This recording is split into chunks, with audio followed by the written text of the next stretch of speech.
Badan Meteorologi, Klimatologi, dan Geofisika Semarang memperkirakan wilayah Jawa Tengah akan memasuki musim penghujan pada bulan Oktober, meskipun tidak terjadi secara serentak. Terkait musim penghujan ini, BPBD Jateng dan pemerintah Provinsi Jawa Tengah telah mengantisipasi kemungkinan dampak yang ditimbulkan oleh musim penghujan ini. Meskipun saat ini masih masuk musim kemarau, namun kemarau tahun ini berbeda dengan kemarau tahun-tahun sebelumnya, karena kemarau tahun ini termasuk kemarau basah, di mana masih terjadi hujan di beberapa daerah.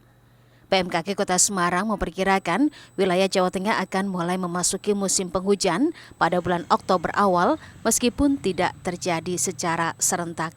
Dan BMKG juga kemudian memprediksi bahwa bulan Oktober, November hingga Desember nanti tentunya bahwa kondisi hujan akan semakin bertambah. Dan untuk perakiraan awal musim hujan, BMKG memprediksi bahwa sebagian sudah masuk musim hujan pada bulan depan, pada bulan Oktober, tentunya bervariasi. Ada Oktober di awal dekade 1, kemudian pertengahan dekade 2, dan akhir atau dekade 3. Dan paling akhir BMKG memprediksi bahwa awal musim hujan akan terjadi pada bulan November, seperti biasa itu kawasan seperti Pantura bagian timur, terus kemudian Pantura bagian timur maksudnya seperti Rembang, Pati, kemudian Blora begitu. Terus kemudian juga sebagian pantai selatan, khususnya bagian timur seperti Wonogiri dan sekitarnya. Sementara itu, dalam mengantisipasi dampak musim penghujan, Ganjar mengingatkan untuk merawat infrastruktur.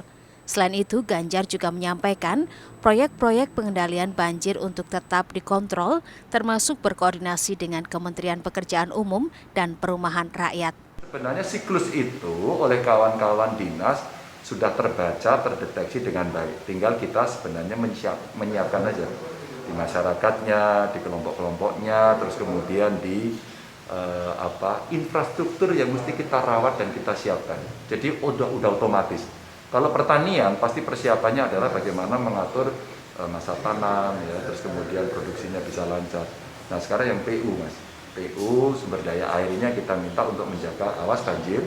Ingat kemarin banyak anggaran yang direfokus gitu kan. Maka kemudian proyek-proyek pengendalian banjir juga harus tetap dikontrol. Maka kita tidak berhenti di kita saja, tapi kita komunikasikan juga dengan PUPR di pusat. Nah, alhamdulillah dari PUPR di pusat juga merespon selama ini. Jadi siklus kemarau ke hujan kembali, teman-teman selalu siaga. Sementara itu, BPBD Jawa Tengah juga telah mengantisipasi dampak dari musim penghujan. Namun untuk saat ini, pihaknya masih fokus pada penanganan musim kemarau. BPBD mengatakan kemarau saat ini adalah kemarau basah, sehingga daerah di Jawa Tengah yang kesulitan air bersih tidak sebanyak tahun sebelumnya. Kekeringan tahun ini berbeda dengan tahun sebelumnya karena berdasarkan ramalan yang dikeluarkan oleh BMKG bahwa kemarau tahun ini kemarau mengarah ke basah, tidak seperti seburuk tahun 2019. Sehingga kalau bicara kebutuhan air bersih sampai hari ini belum banyak yang dropping, baru 5-6 kabupaten kota. Itu pun